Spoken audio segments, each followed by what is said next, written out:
Hi, I'm Joe Soleil with Federal National Commercial Credit. Welcome back. This is the fifth in our series of videos on factoring costs and the 10 most misunderstood cost drivers. Today's video is about settlement credit and float. Those are pretty obscure terms. I bet most of you out there have never thought much about those terms if you've heard them at all. In factoring and asset-based lending, 99% of the agreements out there for factoring and asset-based lending involve assignment of the accounts receivable. In other words, the accounts receivable that are being advanced are going to be assigned for payment to the factoring or asset-based lending company by notification to your customers. Very, very standard in almost all cases.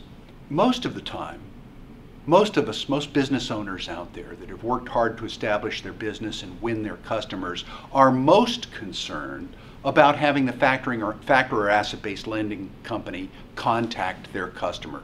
They're worried about whether or not the customer will think something's wrong or whatever. While it's completely understandable that you have that concern, the truth is, with most fairly sophisticated clients, they take that all in stride. They've seen it many times before. It's a standard form of finance. It's not a big deal. So usually it's the business owner that's most concerned with that. But I will tell you there's some other aspects to this that are actually very, very important that bear attention. And that would be this settlement, credit, and float idea.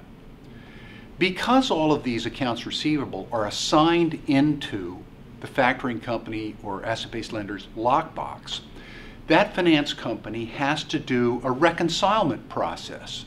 They have to go through that lockbox, identify all those payments, and assign them for credit to the right customer, to you, so that you can get your money back, so that the clock turns off on your fees and you get the unadvanced portion back.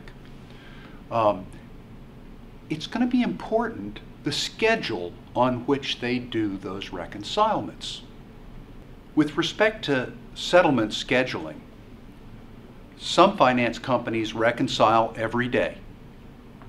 If they're reconciling every day and giving you credit every day, there's almost no effect on your costs produced by the settlement schedule or by any float.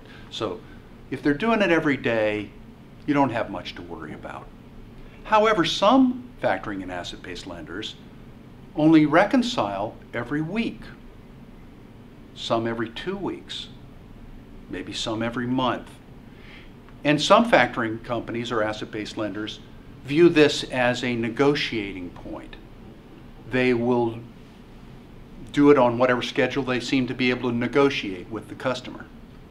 And it has important cost implications, what schedule they're going to reconcile on. Because let's say it's a weekly reconcilement. If you have a weekly reconcilement, let's say on Fridays they reconcile, but you receive a payment in from one of your customers on a Monday, well, that payment is going to sit there in their account until Friday before you get credit. That means you've been delayed 4 business days, receiving the rest of your money, but more importantly, it means that the fees have continued to run for that additional 4 days as well. Let's talk a little bit about float. Float's a different aspect of this.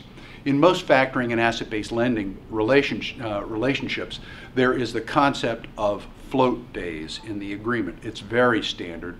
For the most part, float days are made to protect the factor or asset-based lender for the amount of time that it takes a check to clear. In other words, when they receive a check in from your customers, they go and deposit it to the bank. It's going to take them a couple of days to even get the money in, to even know if that check is actually any good, if it's going to bounce, if it's a real check. So typically in the agreements you will find float days, and 2 days is a very common float day. Maybe it's 3, but you can see them bigger. You can see them 4, you can see them 5. So again, there's not a lot of standardization. 2 is common, 2 is completely understandable, but there's another wrinkle to this float day thing too. Many agreements will say that there's 2 days float, or 3 days float, or 4 days float for every item that pays in. Well, you know what? For example, if you're a federal government contractor, most of the payments from your customers are done by Fed wire. They're good funds the next day. There's no reason at all for there to be any float associated with an item like that. So you want to watch for situations in your agreements where float days apply to every item, no matter how long it takes to clear, no matter what the availability schedule is on that kind of item. Most of us understand that float days are going to delay a little bit the amount of time it takes us to get the rest of our money. But just as with the reconcilement schedule, it's important to understand that it also extends the clock on when the fees get shut off. Again, financially, that's the important part. Float days don't usually commence until that reconcilement has been completed, until the item is recognized as being yours and applied to your account. You know, the float days don't normally start until reconcilement is over. So if you're computing the effect of float and reconcilement, you have to add the float days to the reconcilement days. Let's look at an example here that models a little bit about what we're talking about in terms of the effect on fees of float and reconcilement schedule. In this example, let's make some simplifying assumptions. Let's say, for example, that you're a government contractor and that the chances are you're paid by your customer by wire transfer. So there really is no availability issue. There are no checks that have to clear. So any float days that are there are just added days delay. There's no real underlying availability issue. And let's say you're paid normally in 30 days, right about 30 days. Those are our simplifying assumptions. So in this chart, you'll see a settlement schedule, daily, weekly, bi-weekly, monthly. Let's say that the agreement specifies float days.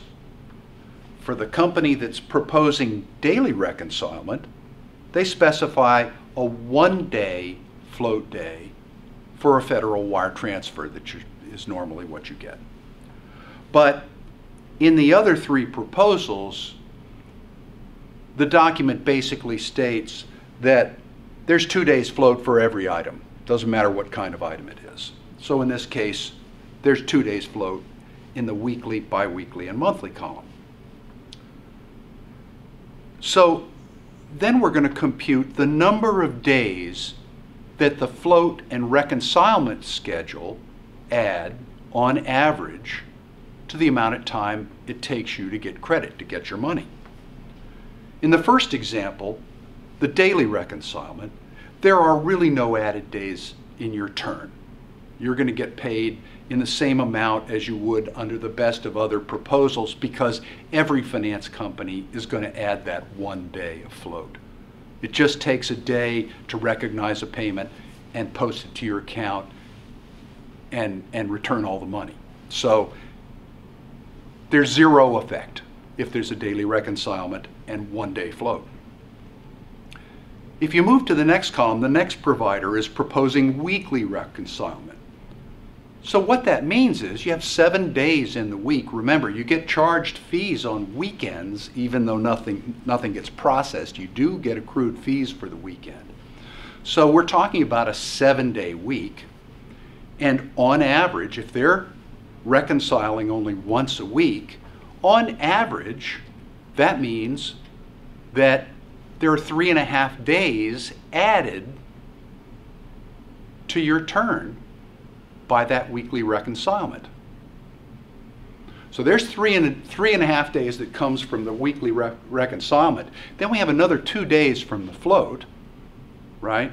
So you add 3.5 to 2, and you get 5.5 days added.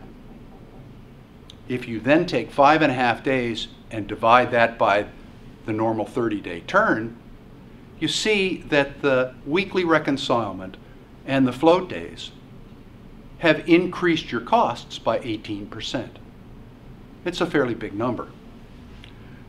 Moving across the examples you see with the other two providers, biweekly and monthly, you can see that these numbers get very large indeed.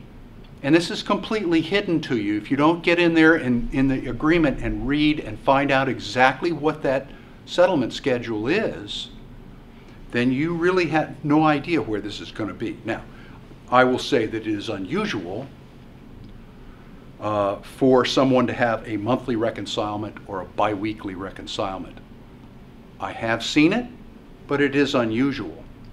It is much more common to see a weekly, and there are many providers out there who do provide a daily reconcilement. So you can see that these are real numbers. These really do change the picture.